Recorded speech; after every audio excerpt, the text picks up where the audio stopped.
Hey, what's up guys? ALJB Gaming here, and it's been a while since I made any videos, but I got a new computer and that's going to allow me to play a lot more games with a lot more higher quality. I was using a friend's before and he took it out of my house, so I wasn't able to do anything. I just had a little computer for school that is terrible for doing anything with game related. But I wanted to show you guys the game, Path of Exile. It is a free open beta. It's similar to Diablo 2, same kind of thing. You get your items, you got your chest, your head, you put them all there, and you get pickups, you kill everybody, you get drops. There's different difficulty. There's normal, cruel, and then what's the last one? Merciless. That's how they go. And there's Act 1, 2, and 3. There's 3 acts right now. This third one just came out. It wasn't closed beta. It was 1 and 2, Acts 1 and 2, and then when it went to open beta, they released the third, so it's 1, 2, and 3. And it's been in development for about 5 years, and it's a staff of like I think just about 20 people. And what they've been doing is making a game that meets their criteria for what an RPG should be like this, an action RPG. They're just people who just play games. They're not in the industry at all. I guess you could call them what's it called? Indie gamers, indie gaming. So they've been working on this, like a group of 20 of them. There's like, I want to make the best game I can. I'm tired of all the games that are coming out. I'm tired of the cartoon styles. That's kind of one thing they said. I guess that's kind of a jab at Diablo 3, or maybe like Torchlight 2. It's pretty cartoony.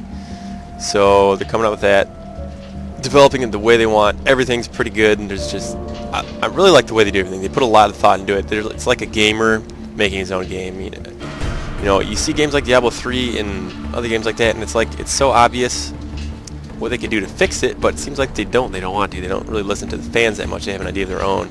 So these guys went in and did it the way that the really hardcore, like D2 gamers would have done it. Putting all the things that you just love in there, not appeasing to the masses, trying to make the most money possible, because in the end it's going to be free to play, totally free to play. They're going to make their money through microtransactions, like cosmetic, not pay to play. You don't get an advantage in the game itself, but you get cosmetic items that look pretty cool. So they're making it the most like in-depth, just crazy, unique, creative type game of this style that I think I've ever seen. And let's get into it. I'm just going to show you something right there. Let me log out. It's the login screen. Alright, so there are several classes like you'd normally expect. There is Templar, Shadow, Marauder, Ranger, Duelist, and the Witch. They were right to fear. And right now it seems like the Templar is the strongest class. They just did a change to the Duelist because no one is using it. And I'll show you why it was like that in the first place. So there's 6 classes, okay? And the main, okay, it's based off what stats they have. Okay, there's strength hero, intelligence, and dexterity. And then the other 3 are the hybrid of those. So strength, dex, strength, intel, dex, and you know, all of those. So it makes up the 6 of them. So it's all the main 3 and then the ones in between there. Alright, let's get on one of my Templars right here. Alright, I'm in Act 3 right now on Merciless. Let's go to normal. Act 1. So, here's a pretty basic setup. Here's a waypoint. And here's your quests right here. Connected to your waypoints. You got Act 1. It's cool how they do this. You can transport between anything right in the middle of the game. You don't have to exit and go to Cruel or Merciless. It's all right here for you. So anywhere you want to go, you can go right to it without exiting, nothing, just right there. There's one of the things that attention to detail I think is something that's great, and it shows throughout this entire game.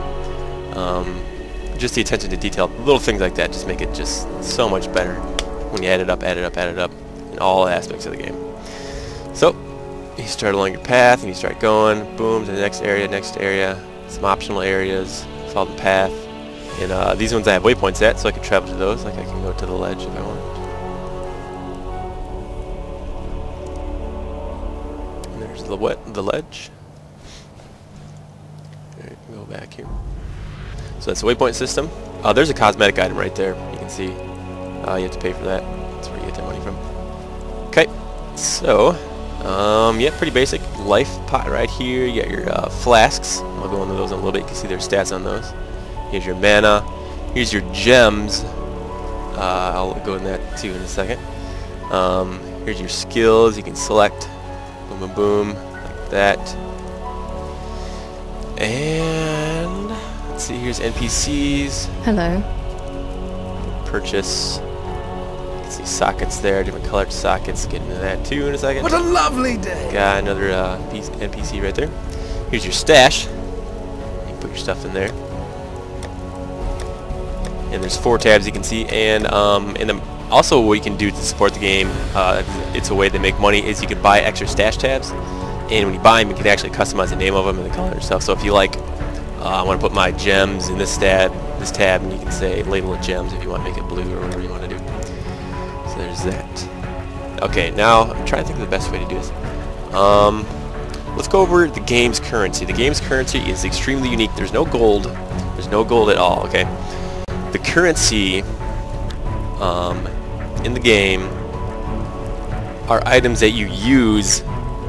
They're called orbs. Orbs that you use on your items. So the currency gets used up. That's what it is, okay?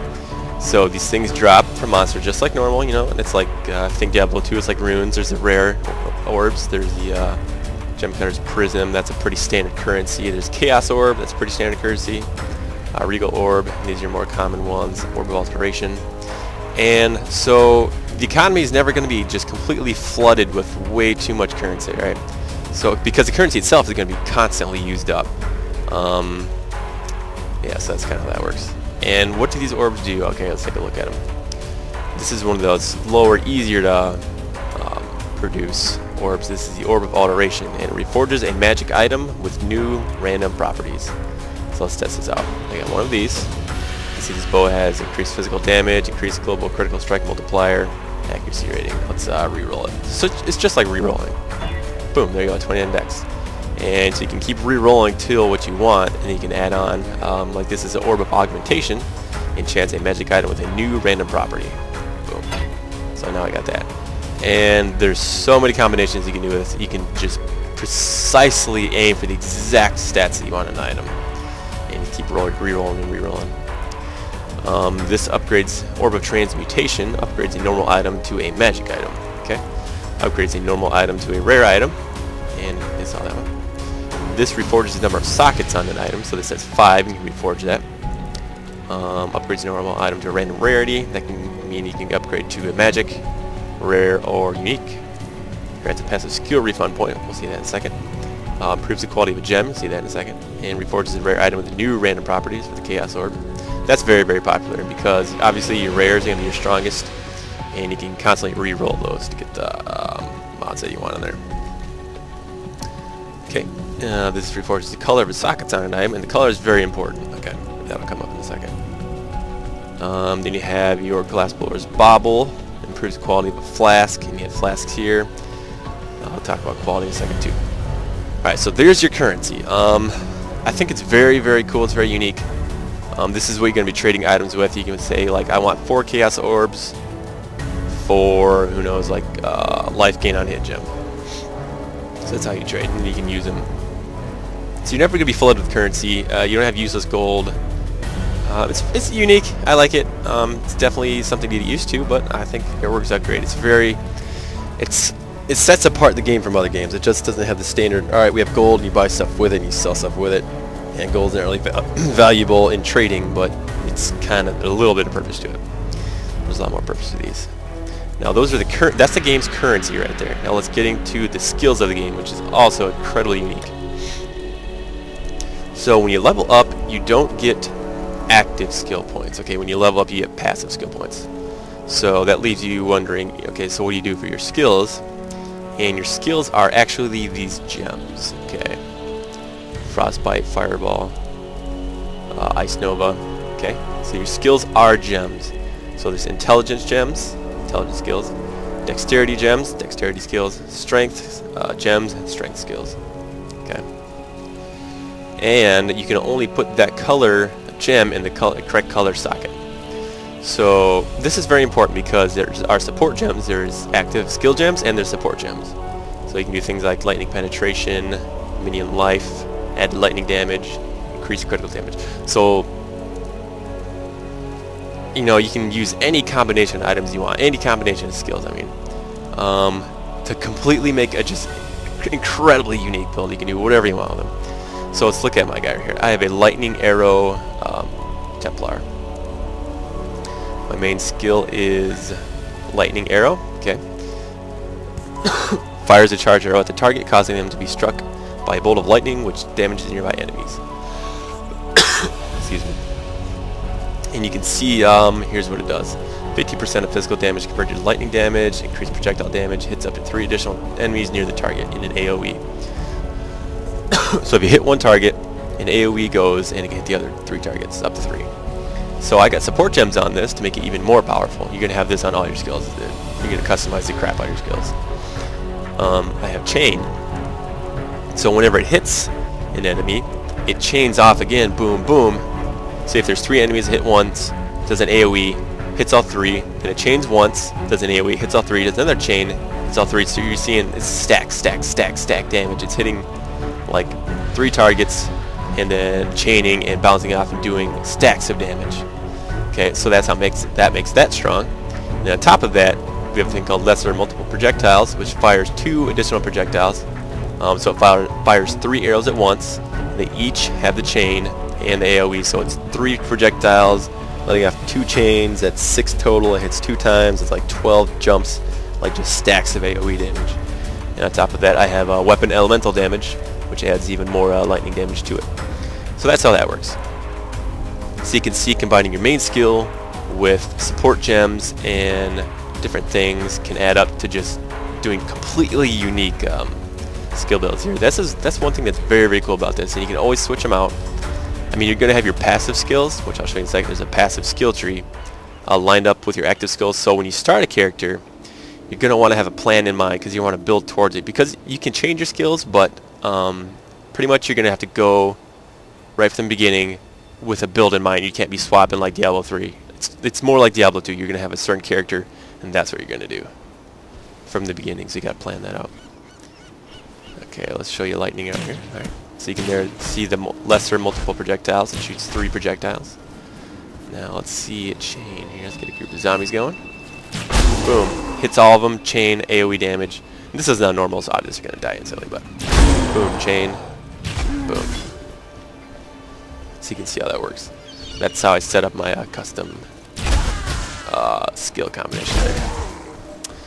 Now, you also see in the top right, that ding right there, that you have your gems level up. So what happens here is the damage goes up the numbers, and you see you have 110%, that'll go up, 7%, 8% will increase. And then also sometimes the mana cost will increase. And you have to keep that in mind. That's very important, because look at the mana cost multiplier. 200% chain, 70% or 14 mana for the lightning arrow, times 200%, times 150%, times 170%, which equals 71 mana. This is extremely mana intensive, so you have to have something that's going to help you keep your mana up. You're going to have to keep that in mind. So you're going to have to build your build around that. You have to know that mana is going to be very, very expensive, and there's several things you can do about that. So you can see right here, mana goes just pretty much instantly down. Let's pop a flask there. Talk about those more in a second. So to combat this, for me personally, there's a thing called auras in the game, like paladins in Diablo 2. Okay, let's pop this aura right here. Discipline, cast an aura that grants energy shield, which I don't have, and I have a passive that converts energy shield into mana. So I thought that in mind. You know, I knew I was going to need a lot of mana, and I got that skill, passive skill, and converts energy shield to mana. So watch what happens. 771. And to use an aura, you reserve a certain amount of mana. So to use this, I reserve 136 mana, but this gives me more mana than I do reserve, so I end up with 635 mana, which is an increase. And here's for damage. It's an anger aura. Cast an aura that adds fire damage to the attacks of you and your allies. Cast that. Get a little aura right there. And here's the main part of this. This build isn't finished. This is just what I'm like at the mid stage. I'm not to completion. This will be much different when I get there. But just so it's clear, this is what I'm using right now. This is gonna mana regen for me. Regen is 13.6 mana per second. And then I do an invasion aura, which gives me invasion chance. So it's a chance to dodge an attack. And there you go. See, I use my mana. I actually use it up pretty quick, but I do massive amounts of AoE damage. And me using that slow is not really a problem because it's extremely powerful.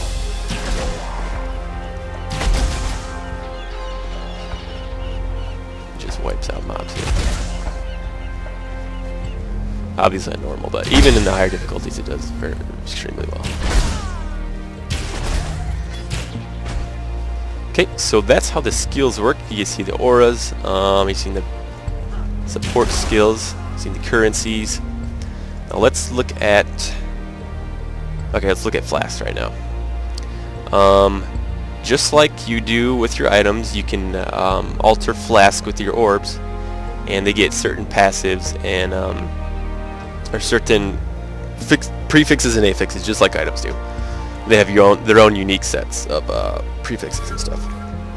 So you can see here, there's a 50 increased amount recovered.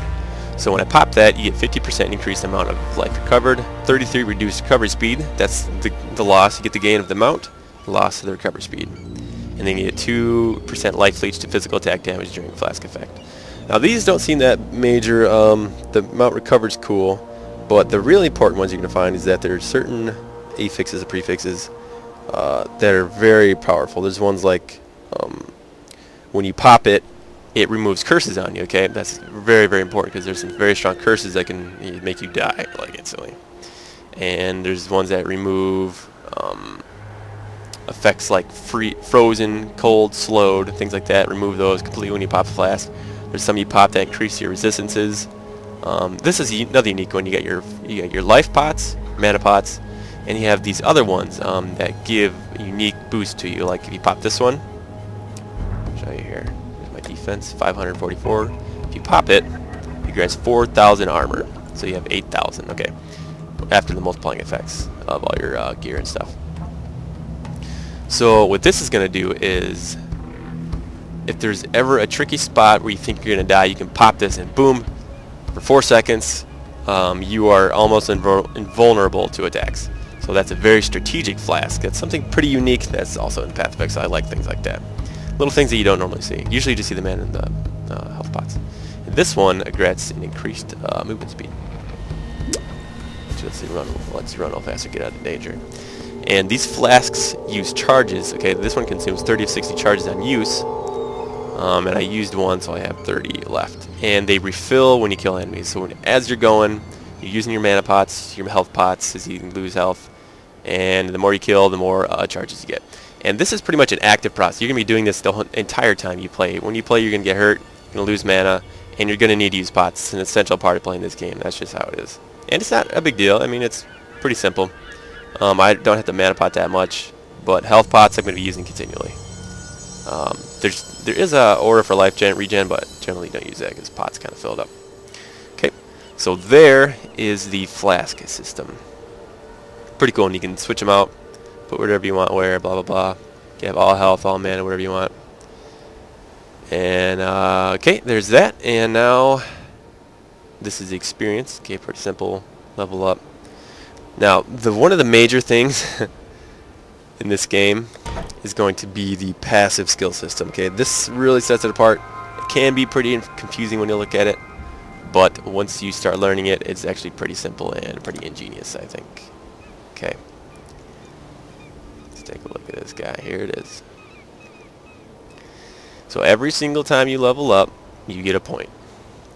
And like I said in the different character classes, where you start is where your class is. Templar starts here, another one starts here, another one starts here, another one starts here, here, and here. Here's Marauder down here.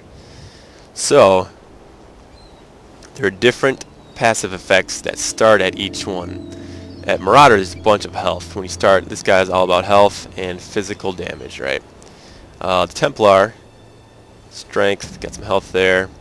AoE skills, elemental damage. He has a lot of elemental damage in his lightning damage, intelligence, things like that. And then I forget who this is. I really don't know. They got attack speed. That's probably like the Amazon type class, whatever that is. Here you got spell damage. It's gonna be like the witch. mana regen, spell damage, maybe that's the which one of those. But as you can see, you start off at a certain point for a certain type of character. I went here because I want weapon elemental damage, and the Templar is very strong overall. A lot of builds go off the Templar class. There's really good passives in here. Like this one, 30 to max life, 12% increased maximum life. That's huge. That's crazy. Amplify damage. AoE, I got the AoE damage, so I wanted that. Increased radius, increased area damage. Resist right there. So you do what you do is you start off, boom, boom, you go where you want, go where you want, go where you want. And generally, there is a thing you can go on the Path of Exile website, and you can go in, there's a web application that actually shows this exact same passive tree. And on it, you can plan out your entire builds. And that's what you're generally going to want to do. You're going to want to plan it out perfect to the T to maximize everything as precise as possible to help your build exactly to be what you want it.